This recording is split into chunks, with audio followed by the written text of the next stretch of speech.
अस्सलाम वालेकुम viewers and welcome back in another video. Farah travel story में आप लोग खुशामदीद कहता हूँ। आज मैं आपको मेरा जो यूएसए इमिग्रेशन की जो स्टोरी है वो आप लोगों के साथ शेयर करूँगा इस वीडियो में, तो बने रहे मेरे साथ। तो यूएसए का वीज़ा लग जाता है, ठीक है, यहाँ से तो ये 50% काम हो जाता है। आप ये ना समझे कि आपका 100% काम हो गए।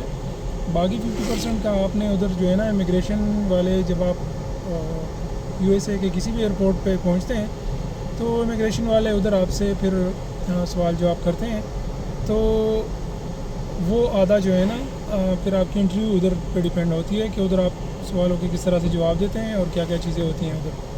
तो 50% यहाँ वीज़ा लगने के बाद आपके वो हो जाता है, 50% उधर इंटरव्यू हो जाती है। तो ये दोनों जो है ना कंबाइन होके क्लियर होके जो है ना फिर आपको एंट्री मिलती है यूएसए में। मैं जब यहाँ से निकला तो सऊदी एयरलाइन के थ्रू मैं गया था। अच्छा, यहाँ पे कुछ लोग कहते हैं कि आपने इतिहाद एयरवेज़ के थ्रू जाना हो वो सही होता है, या कतर एयरवेज़ के थ्रू, या जो है ना वो दूसरे जो हैं एमरेट्स।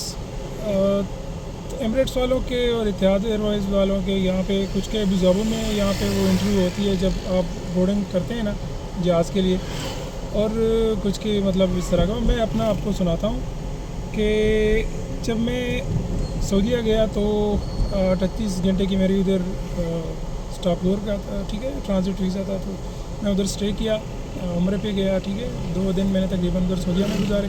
फिर जब मैं वापस एयरपोर्ट आया तो एयरपोर्ट में जब मैं आया तो तकरीबन रात को 3 बजे मेरी फ़्लाइट थी यूएसए के लिए। तो जब एयरपोर्ट आया, सिक्योरिटी चेकिंग सब कुछ हो गई, सामान वगैरह चेक हो गया। हाँ, यहाँ पे एक जो नई चीज़ मैंने देखी वो मेरे जो हैंड लगेज था उसमें से उन्होंने कुछ सैंपल लिए और वो उधर एक मशीन पड़ी हुई थी, उस पर भी चेक किए कि इसमें से वो उस तरह के वो पार्टिकल या इस तरह के कोई असरात तो नहीं है, ठीक है। वो ड्रग्स वगैरह के लिए वो करते हैं। फिर उसके बाद जो है ना आपको स्कैनर से होना होता है, गुज़रना होता है, स्कैनर लगा हुआ होता है, उसमें से आप गुजर जाएँ तो बाकी सवाल जो आप यहाँ पे मुझसे कुछ भी नहीं हुआ सऊदीया जद्दा एयरपोर्ट पे, ठीक है। बोर्डिंग हो गई, जहाज़ में बैठ गए, जहाज़ ने उड़ान भरी और तकरीबन 14 घंटे की फ़्लाइट थी जद्दा से, ठीक है। कुछ 14.5 घंटे की इस तरह की फ़्लाइट थी जॉन एफ कैनेडी एयरपोर्ट के लिए, ठीक। सुबह 9 बजे हम पहुँचे उधर। सारी रात जो है ना वो फ़्लाइट में गुजरी। टाइम डिफरेंस की वजह से 3 बजे यहाँ से हम उठे थे, ठीक है, 3 AM, और सुबह 9 बजे और फ़्लाइट जो है ना 14.5 घंटे की थी। आप खुद इसकी कैलकुलेशन कर लें। अच्छा, इसके बाद जब उधर एयरपोर्ट पर पहुँचे तो वही जहन में था कि मतलब क्या सवाल जवाब होंगे यहाँ पे, कौन कौन से डॉक्यूमेंट्स यहाँ पे वो मांगेंगे, ठीक है, और क्या क्या चीज़ें होंगी, किस कमरे में ले जाके जो है ना वो सवाल जवाब किया जाएगा और क्या क्या चीज़ें पूछी जाएंगी, यूएसए में हम एंट्री देंगे या नहीं। ये सारी चीज़ें जहन में घूम रही थी और मैं लाइन में लग गया, ठीक है। जो उधर का ऑफिसर होता है ना इमिग्रेशन डिपार्टमेंट का, उसके सामने लाइन में लग गए। वो चूँकि फ़्लाइट सऊदीया से थी तो सारे उसमें सऊदीयन ही थे, पाकिस्तानी उसमें कोई नहीं था। मैं अकेला ही पाकिस्तानी था उसमें, तो बड़ा डर लग रहा था। सऊदीया उनका पासपोर्ट और उनकी पोजीशन इस तरह की है कि उनका आना जाना मतलब होता रहता है यूएसए में, तो उनके लिए कोई इतना मसला नहीं है, ठीक है। लेकिन मैं जहन में था कि अभी क्या होगा क्या नहीं। खैर, जब मेरी बारी आई, मैं काउंटर पे सारे डॉक्यूमेंट्स मैंने निकाल के अपने हाथ में रखे हुए थे। उसमें होटल बुकिंग थी मेरी, इंश्योरेंस था, ठीक है, हेल्थ इंश्योरेंस को कहते हैं, ट्रैवल इंश्योरेंस। और उसके बाद जो है ना मेरी वो पासपोर्ट था मेरे हाथ में और रिटर्न टिकट, ये सारी चीज़ें जो है ना वो मैं हाथ में पकड़ी हुई थी। और जो पॉसिबल हो सकता था मुझसे वो सारी चीज़ें मैंने हाथ में एक तरतीब से रखी हुई थी कि मतलब ये अभी जो भी मांगेगा तो मैं उसको उस हिसाब से दूंगा। तो जब मैं पहुंचा, मेरी बारी आई, मैंने अपना पासपोर्ट दिया। अच्छा, अब जो हैरान कुन बात थी वो ये सारी बातें जो मैंने आपसे की ये सारी एक जगह पे रख के अभी जो रियलिटी मैं फेस कर रहा हूँ वो मैं आपको बताना चाहता हूँ। जैसे मैं पहुंचा हूँ ना ऑफिसर के सामने, उसने मुझसे पूछा, पासपोर्ट देखा, वीज़ा देखा उस पर, और जट से मुझसे पूछा कि कितने दिनों के लिए आप यूएसए आ रहे हो। मैंने कहा मैं 10 दिन के लिए आ रहा हूँ। उसने कहा आप यहाँ पे कौन से होटल में ठहरोगे। मैंने उसके होटल का नाम बता दिया, ठीक है, फलाना होटल में ठहरूँगा।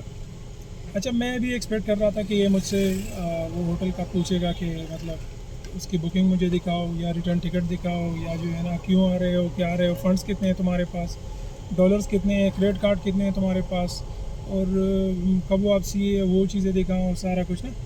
उसने मुझसे कुछ भी नहीं पूछा, सिर्फ 2 सवाल किए कि कितने दिन के लिए आ रहे हो और कहाँ पे ठहरोगे। मैंने दोनों का जवाब दिया और झट से उसने मुझे अपना पासपोर्ट जो है ना वो वापस किया और कहा कि वेलकम टू यूएसए।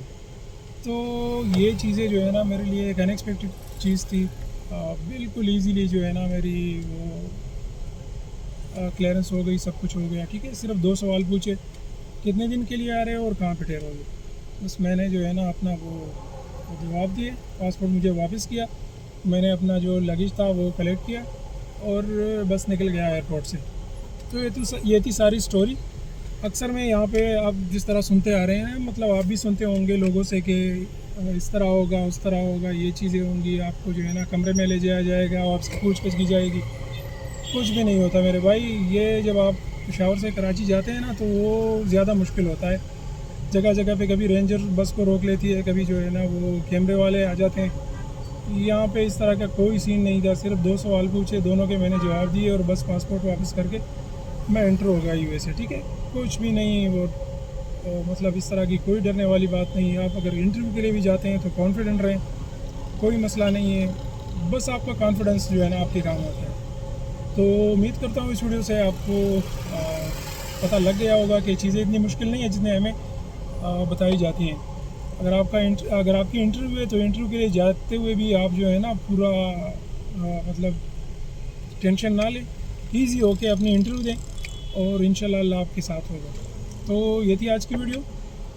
मिलते हैं नेक्स्ट वीडियो में। अपना बहुत सारा ख्याल रखिएगा, दुआ में याद रखिएगा।